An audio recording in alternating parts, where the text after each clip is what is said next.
فرزند زہرا یہ حالات برے ہیں۔ کاشانہ بصیرت ایک ایسا مکمل یوٹیوب چینل جس پر محروم بصارت کے لیے بالخصوص اور تمام افراد کے لیے بالعموم سینکڑوں کی تعداد میں اسلامی کتب دستیاب ہیں۔ لہذا گزارش ہے کہ آپ اپنی ذمہ داری نبھاتے ہوئے کاشانہ بصیرت کو سبسکرائب کرنے کے ساتھ ساتھ بیل آئیکن کو پریس کیجئے تاکہ آپ علم کے حصول کے ساتھ ساتھ مذہب اہل بیت کی اشاعت میں بھی اہم کردار ادا کرتے رہیں۔ کاشانہ بصیرت۔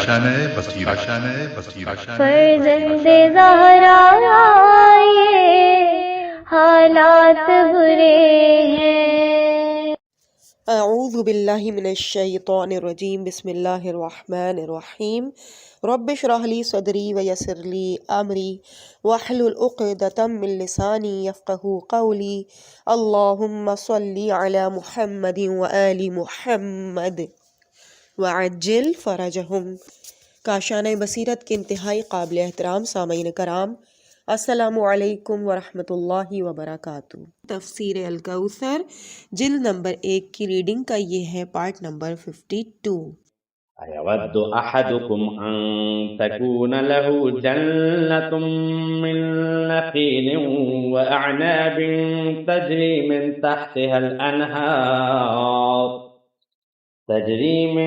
تحتها الأنهار له فيها من كل الثمرات وأصابه الكبر وله ذرية ضعفاء فأصابها إعصار فيه نار فاحترقت كذلك يبين الله لكم الآيات لعلكم تتفكرون۔ کیا تم میں کوئی یہ پسند کرتا ہے کہ اس کے لیے کھجوروں اور انگوروں کا ایک باغ ہو جس کے نیچے نہریں جاری ہوں اور اس کے لیے اس میں ہر قسم کے میوے موجود ہوں، اور جب بڑھاپا آ جائے اور اس کے بچے بھی ناتواں ہوں تو ناگہاں یہ باغ ایک ایسے بگولے کی زد میں آ جائے جس میں آگ ہو اور وہ جل جائے۔ اللہ یوں تمہارے لیے نشانیاں کھول کر بیان کرتا ہے، شاید تم غور و فکر کرو۔ تشریح کلمات: اعصار، عین صاد را، گرد و غبار والی تند و تیز آندھی اور ہوا۔ تفسیر آیات: اس آیت شریفہ میں ان لوگوں کی مثال دی جا رہی ہے جو اپنا مال خرچ کرتے ہیں، پھر احسان جتا کر نیز ایذا رسانی و دل آزاری کے ذریعے اپنے اس عمل کو برباد کر دیتے ہیں۔ جس طرح کوئی شخص عمر بھر کوشش کر کے ایک باغ لگائے، پھر یہ باغ عمر کے ایک ایسے نازک مرحلے میں تباہ ہو جائے جس میں وہ اس باغ کی زیادہ احتیاج رکھتا ہے، پیرا ناسالی کی وجہ سے نہ تو وہ خود اور نہ ہی اس کے چھوٹے چھوٹے بچے اس تباہ شدہ باغ کی تعمیر نو کر سکتے ہیں۔ کون ہے جو ایسے ناگہانی حادثے کو پسند کرتا ہو، اور کون ہے جو اس قسم کی حسرتناک حالت سے اپنے آپ کو بچانا نہ چاہتا ہو۔ ان آیات میں دو مختلف نظریات کے مختلف نتائج کی تقابلی وضاحت ہو رہی ہے۔ ایک طرف ایک ایسا نفع بخش عمل ہے جس کی پیداواری طاقت 700% ہے، دوسری طرف ایک ابتر عمل ہے جو اس چٹان کی طرح ہے جس پر تھوڑی سی مٹی پڑی ہوئی ہو جو زوردار مینے سے صاف ہو جائے۔ اس کی پیداواری صلاحیت 1% بھی نہیں۔ ایک طرف سطح مرتفع پر واقع وہ باغ ہے جو اچھی یا تھوڑی بارش دونوں حالتوں میں بیمہ شدہ ہے اور اچھی فصل کا ضامن ہے، دوسری طرف وہ باغ ہے جس کا مستقبل نہایت تاریک ہے اور جس پر صرف شدہ ہو عمر بھر کی زحمات کو ایک لمحے کی تند و تیز آندھی اور آگ تباہ و برباد کر کے رکھ دیتی ہے۔ اہم نکات: نمبر 1، رفاہی اور فلاحی کاموں کی قدر و قیمت ان جذبات کے تابع ہے جن کے تحت یہ امور انجام پاتے ہیں۔ نمبر 2، دل آزاری آسمانی بجلی جو انفاق کی کھیتی کو اس طرح جلا دیتی ہے کہ دوبارہ آباد نہ ہو سکے۔ فَأَصَابَهَا إِعْصَارٌ فِيهِ نَارٌ فَاحْتَرَقَتْ۔ تحقیق مزید: مستدرک الوسائل جلد 7 صفحہ 233، باب عدم جواز المن، مکارم الاخلاق صفحہ 347، فی الدعاء علی الظالم۔ يا أيها الذين آمنوا أنفقوا من طيبات ما كسبتم ومما أخرجنا لكم من الأرض فتيمموا الخبيث منه تنفقون ولستم بآخذيه إلا أن تغمضوا فيه وَاعْلَمُوا أَنَّ اللَّهَ غَنِيٌّ حَمِيدٌ۔ اے ایمان والوں، جو مال تم کماتے ہو اور جو کچھ ہم نے تمہارے لیے زمین سے نکالا ہے ان میں عمدہ حصہ راہ خدا میں خرچ کرو، اور اس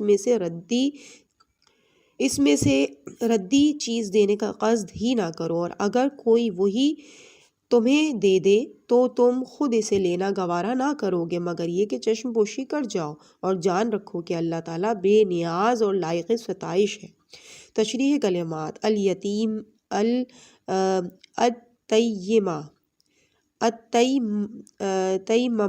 تیمم یا میم، قصد کرنا، ارادہ اور قصد کے ساتھ کام کرنا۔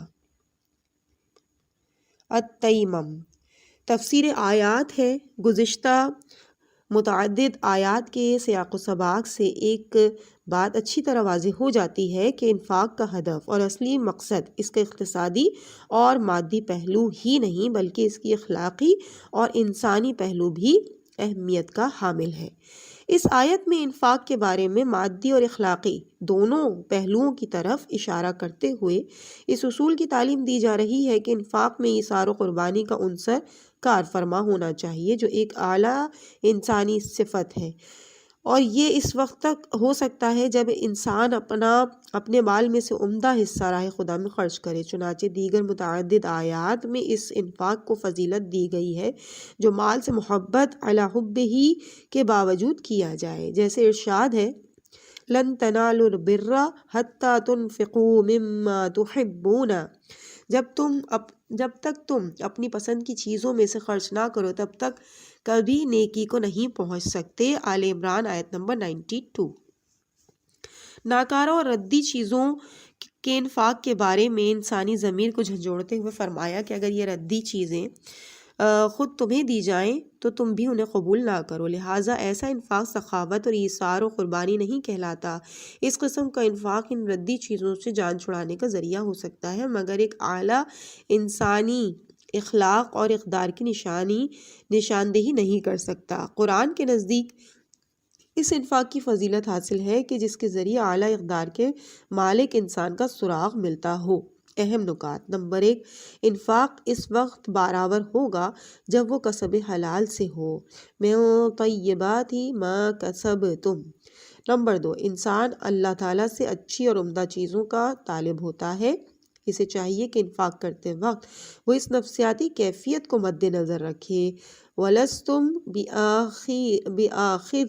بِآخِذِهِ إِلَّا أَن تُغْمِضُوا فِيهِ وَاعْلَمُوا أَنَّ اللَّهَ غَنِيٌّ حَمِيدٌ۔ نمبر 3، انفاق نیک نامی اور وسعت رزق کا سبب ہے۔ ان اللہ غنی حمید۔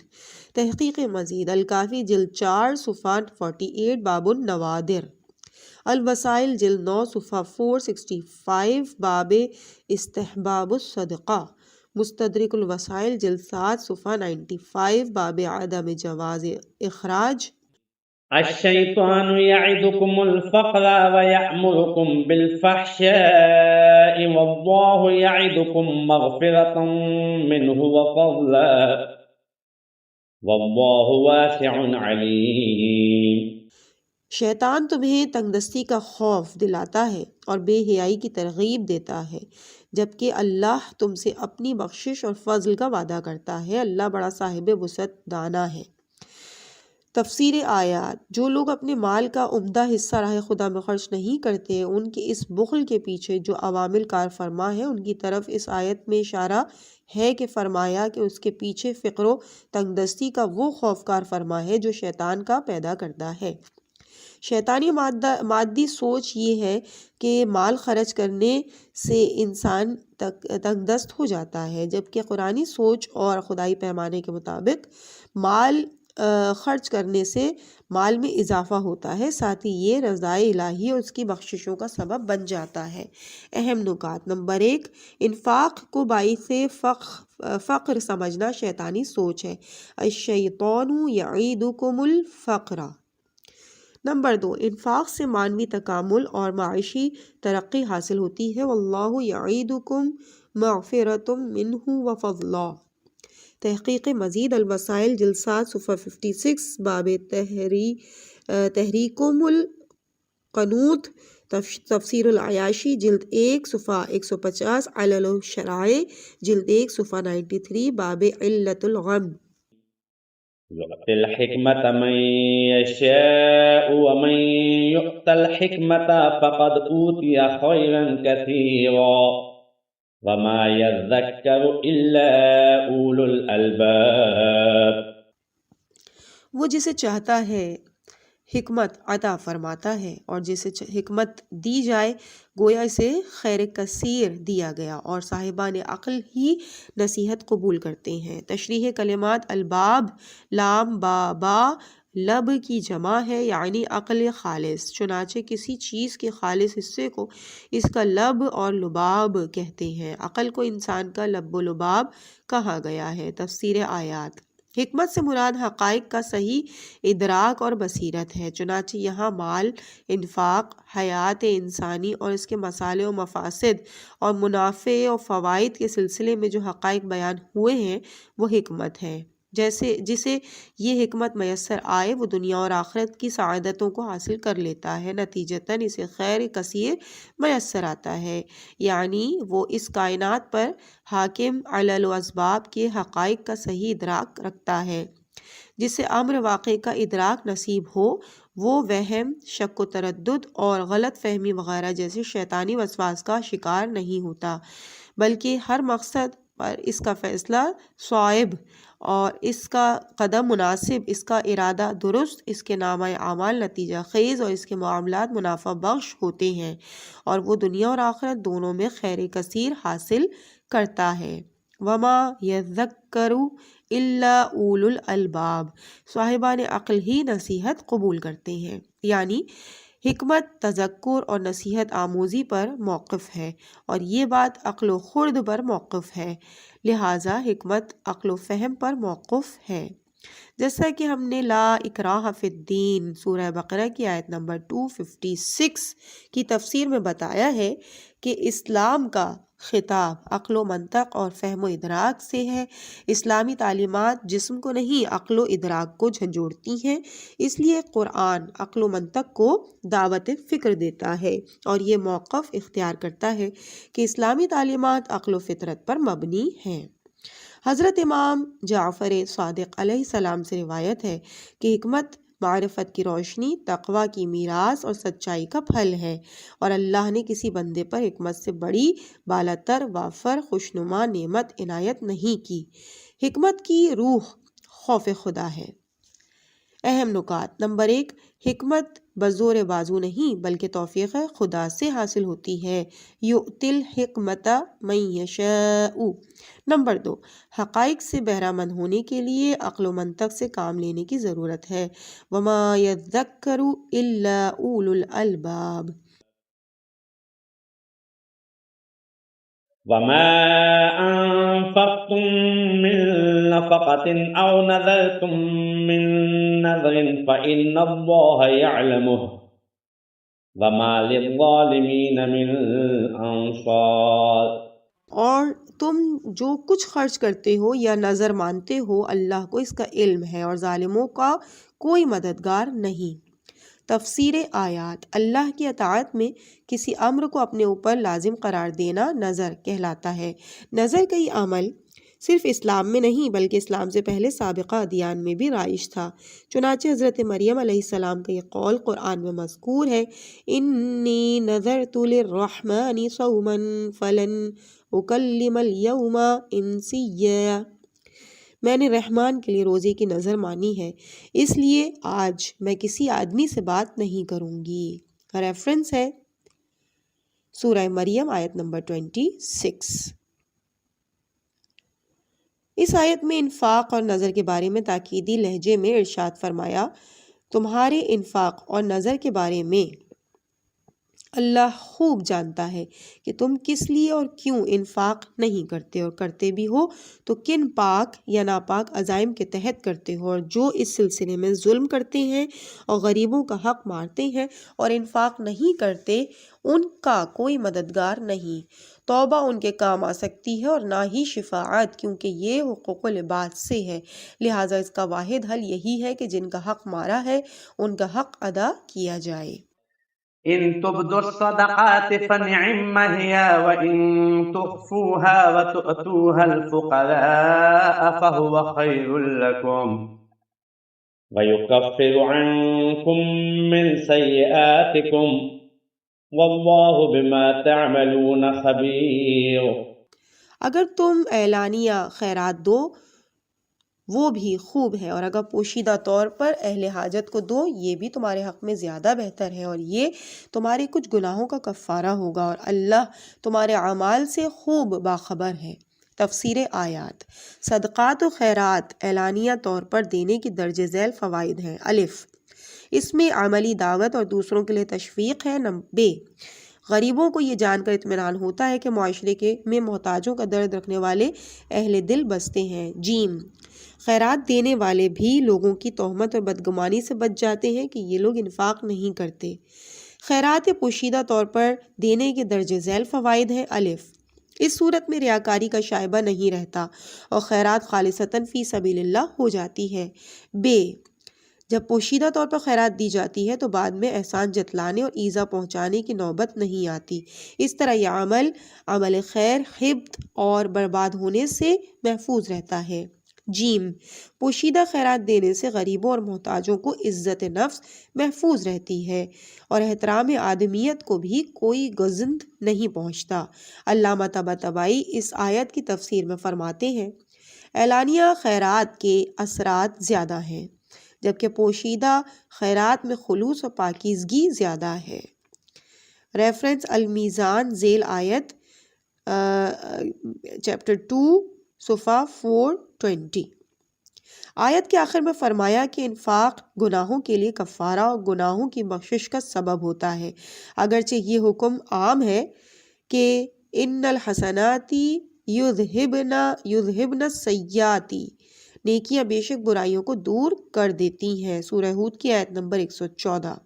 لیکن انفاق سے گناہوں کے دھلنے کا خصوصی طور پر تذکرہ ہوا ہے، جس سے معلوم ہوتا ہے کہ انفاق گناہوں کے کفارے کا ایک اہم سبب ہے۔ اہم نکات۔ نمبر 1، وہ صدقہ زیادہ اجر و ثواب رکھتا ہے جس میں احترام آدمیت کو ملحوظ رکھا جائے۔ وَإِن تُخْفُوهَا وَتُؤْتُوهَا الْفُقَرَاءَ فَهُوَ خَيْرٌ لَكُمْ۔ تحقیق مزید، الکافی جلد 3 صفحہ 499 باب فرض الزکوٰۃ، الفقی جلد 2 صفحہ 48 باب الحق المعلوم، التہذیب جلد 4 صفحہ 104 باب من الزیارات۔ ليس عليك هداهم ولكن الله يهدي من يشاء وما تنفقوا من خير فلأنفسكم وما تنفقون إلا ابتغاء وجه الله وما تنفقوا من خير يوفى إليكم وأنتم لا تظلمون۔ آپ کے ذمے نہیں ہے کہ انہیں جبراً ہدایت دیں، بلکہ خدا ہی جسے چاہتا ہے ہدایت دیتا ہے، اور تم بھی جو بھی مال خرچ کرو گے اس کا فائدہ تم ہی کو ہے، اور تم صرف اللہ کی خوشنودی کے لیے خرچ کرو گے، اور جو مال تم خرچ کرو گے تمہیں اس کا پورا اجر دیا جائے گا، اس لیے تمہارے ساتھ کوئی زیادتی نہیں ہوگی۔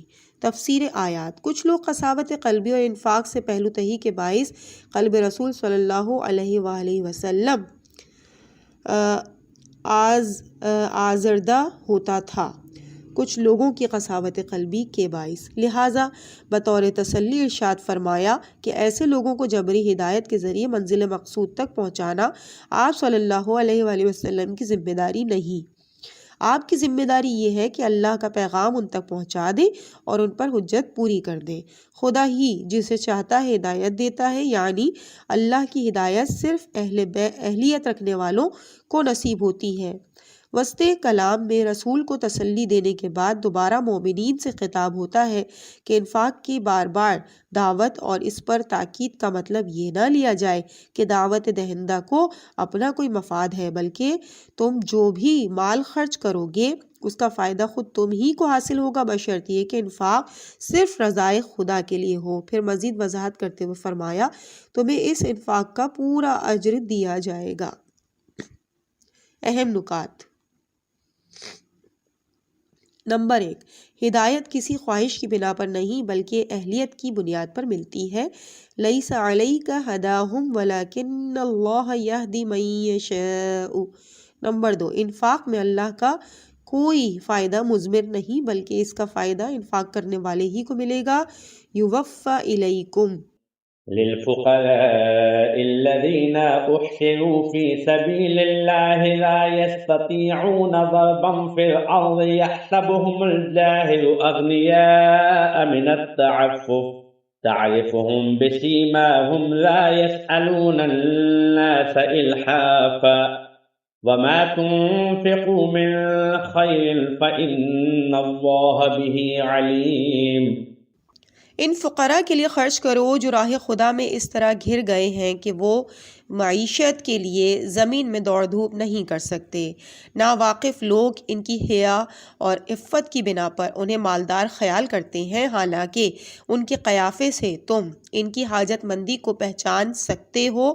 وہ تکرار کے ساتھ نہیں مانگتے اور جو مال تم خرچ کرتے ہو اللہ اس سے خوب واقف ہے۔ تشریح کلمات۔ احصروا ہا صاد را، حصر رکاوٹ سے عبارت ہے، خواہ باطنی ہو جیسے مرض یا ظاہری ہو جیسے دشمن کی طرف سے کوئی رکاوٹ۔ التعففی عین فا فا، عفت اور خودداری اختیار کرنا۔ سیما علامت، الحاف لام ہا فا، سوال میں تکرار سے کام لینا، لپٹ جانا۔ تفسیر آیات۔ سابقہ آیت میں انفاق کی اہمیت اور اس کی فضیلت کا بیان ہو رہا تھا۔ اس آیہ شریفہ میں خیرات اور صدقات کا ایک اہم مصرف بیان ہو رہا ہے جو انفاق فی سبیل اللہ کے سلسلے میں سب سے زیادہ فضیلت اور اہمیت کا حامل ہے۔ یہ وہ لوگ ہیں جنہوں نے راہ خدا میں اپنے آپ کو وقف کر رکھا ہے، جس کی وجہ سے وہ ذاتی معیشت کے لیے دوڑ دھوپ نہیں کر سکتے۔ چنانچہ زمان رسالت میں کچھ لوگ ایسے تھے جو ہمہ وقت رسول اللہ صلی اللہ علیہ وآلہ وسلم کے ہمراہ ہوتے تھے اور انہیں حضور بعض اہم کاموں کے لیے مختلف علاقوں میں بھیجتے تھے۔ ہمارے زمانے میں دینی طالب علم اور ہمیشہ دینی امور کے لیے کام کرنے والے لوگ اس کے مصداق ہیں۔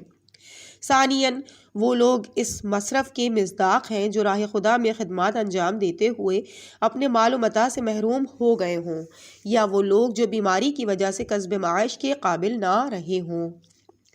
یہ لوگ اس اعتبار سے بھی زیادہ مستحق ہیں کہ ان میں دو اہم باتیں پائی جاتی ہیں۔ نمبر 1، ناواقف لوگ انہیں مالدار اور بے نیاز خیال کرتے ہیں، اس لیے خیرات دینے والے انہیں نظر انداز کرتے ہیں۔ یعنی یہ وہ باعزت اور شریف لوگ ہیں جو بظاہر فقراء اور محتاجوں میں شمار نہیں ہوتے، لیکن حقیقت میں وہ محتاج ہوتے ہیں۔ نمبر 2، یہ لوگ اصرار اور تکرار کے ساتھ مانگتے بھی نہیں، کیونکہ ان کا مقام اور ان کا رتبہ ایسا نہیں کہ وہ دست سوال دراز کریں۔ یہ خوددار اور باوقار لوگ ہیں، ان کے وقار اور عزت نفس کو محفوظ رکھتے ہوئے ان پر پوشیدہ طور پر انفاق کرنا زیادہ فضیلت رکھتا ہے۔ ہیڈنگ ہے حدیث۔ حضرت امام محمد باقر علیہ السلام سے روایت ہے، اللہ تعالیٰ تکرار اور اصرار کے ساتھ مانگنے والوں کو ناپسند کرتا ہے۔ ریفرنس الوسائل جلد نمبر 9 صفحہ 444، تفسیر العیاشی جلد 1 صفحہ 151۔ اہم نکات۔ ضرورت مندی اور محتاجی کے باوجود سوال سے پرہیز اور عزت کا تحفظ خود خدا کو بہت پسند ہے۔ تحقیق مزید۔ التہذیب جلد 4 صفحہ 49، باب اصناف اہل الزکاة، شواہد التنزیل جلد نمبر 1 صفحہ 148، العامدہ صفحہ 350، فی فنون شتی۔ الذين ينفقون أموالهم بالليل والنهار سرا وعلانية فلهم أجرهم عند ربهم ولا خوف عليهم ولا هم يحزنون۔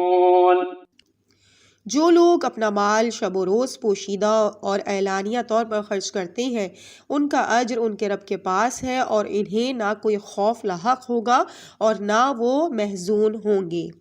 تفسیر آیات۔ انسان اسلامی تربیت کے باعث بہت اعلیٰ اور عرفہ اخلاق کا مالک بن جاتا ہے اور انسانی اقدار کو درک کر لیتا ہے، تو انسان دوستی کے اس مقام پر فائز ہو جاتا ہے کہ وہ دن رات اللہ کے بندوں کی ضروریات پوری کرنے کے لیے ہمیشہ مصروف عمل رہتا ہے۔ وہ حاجت مندوں کی ضروریات پوری کر کے کیف و سرور محسوس کرتا ہے، اس لیے کھلے بندوں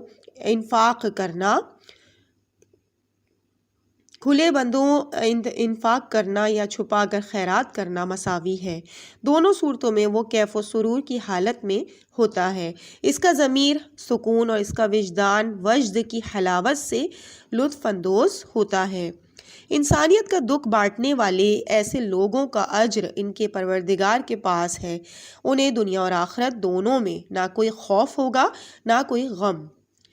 احادیث انفاق۔ جناب رسالت مآب صلی اللہ علیہ وآلہ وسلم سے مروی ہے، جو شخص کسی مومن پر احسان کرے پھر طعنوں کے ذریعے اس کو ایذا دے یا اس پر احسان جتائے تو اللہ اس کا عمل برباد کر دے گا۔ وسائل الشیعہ جلد نمبر 9 صفحہ 454۔ اگلی حدیث ہے فقہ الرضا علیہ السلام میں آیا ہے، جو تو اپنے اور اپنے عیال پر خرچ کرتا ہے وہ صدقہ ہے، جو اپنے عیال کے لیے حلال کمائی کی خاطر مشقت اٹھاتا ہے وہ راہ خدا کے مجاہد کی مانند ہے۔ مستدرک الوسائل جلد 13 صفحہ 54۔ کافی میں حضرت امام جعفر صادق علیہ السلام سے روایت ہے، جو زکوٰۃ اللہ کی طرف سے فرض ہے اسے کھلے عام دینا چھپا کر دینے سے افضل ہے، اور جو زکوٰۃ مستحب ہے اسے چھپا کر دینا کھلے عام دینے سے افضل ہے۔ اگر انسان اپنے مال کی زکوٰۃ اپنے کاندھوں پر اعلانیہ طور پر تقسیم کرے تو اس میں بہتری اور خوبی ہے۔ ریفرنس التہذیب جلد 4 صفحہ 104۔ ہیڈنگ ہے آیت کا نزول شان علی علیہ السلام میں۔ آیت کا نزول شان علی علیہ السلام میں۔ یہ آیت حضرت علی علیہ السلام کی شان میں اس وقت نازل ہوئی جب آپ کے پاس صرف 4 درہم تھے۔ آپ علیہ السلام نے ان میں سے 1 درہم رات کو، 1 دن کو، 1 اعلانیہ اور 1 چھپا کر صدقہ دیا۔ اس روایت کی یہ راوی ابن عباس ہیں، اور ابن عباس سے درج ذیل راویوں نے روایت کی ہے: نمبر 1 ضحاک، نمبر 2 مجاہد، نمبر 3 ابو صالح۔ ملاحظہ فرمائیے شواہد التنزیل جلد 1 صفحہ 140 تا 139۔ 149۔ الکشاف اسباب النزول تفسیر کبیر رازی جلد 7 صفحہ 89۔ الدر المنثور جلد 1 صفحہ 642۔ اگلی ہیڈنگ ہے انفاق کا نفسیاتی رد عمل۔ بعض مفسرین کے مطابق کچھ ماہرین نفسیات کا کہنا ہے کہ کسی پر احسان کا نفسیاتی رد عمل دشمنی اور عداوت ہوتا ہے۔ وجہ یہ بتاتے ہیں کہ احسان مند اپنے محسن کے سامنے احساس کمتری کا شکار رہتا ہے، یہ احساس کمتری اس کو اکساتا رہتا ہے اور وہ احسان کرنے والے پر فوقیت حاصل کرنے کی کوشش میں رہتا ہے، اور یہ کوشش اس کے ساتھ عداوت پر منتج ہوتی ہے۔ یہ تجزیہ غیر اسلامی مالیاتی تصور کے مطابق یا مال و دولت کے بارے میں اسلامی تربیت سے عاری افراد کے بارے میں شاید درست ثابت ہو، اور شاید ایسے ہی لوگوں کے بارے میں حضرت علی علیہ السلام سے روایت ہے کہ اس شخص کے شر سے بچو جس پر تم نے احسان کیا ہے۔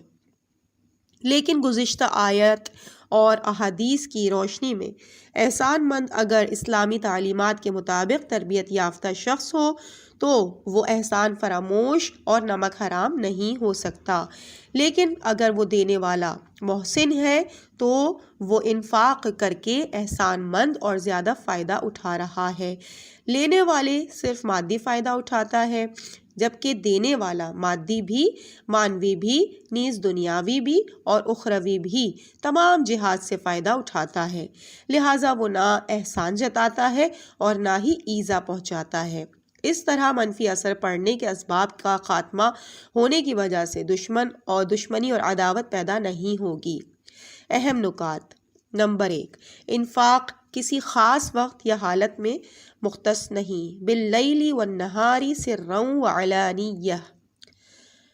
نمبر 2، انفاق طبقاتی نظام اور ارتکاز دولت کا عملی سدباب ہے۔ تحقیق مزید، الوسائل جلد 9 صفحہ 47 باب الحقوق، اور صفحہ نمبر 349 باب استحباب افتاح النہار بالصدقہ، صفحہ 403 باب استحباب الصدقہ باللیل، بحار الانوار جلد 40 صفحہ 25 باب سخائیہ علیہ السلام، سخائیہ علیہ السلام، شواہد التنزیل جلد 1 صفحہ 140 سے لے کے 149 تک۔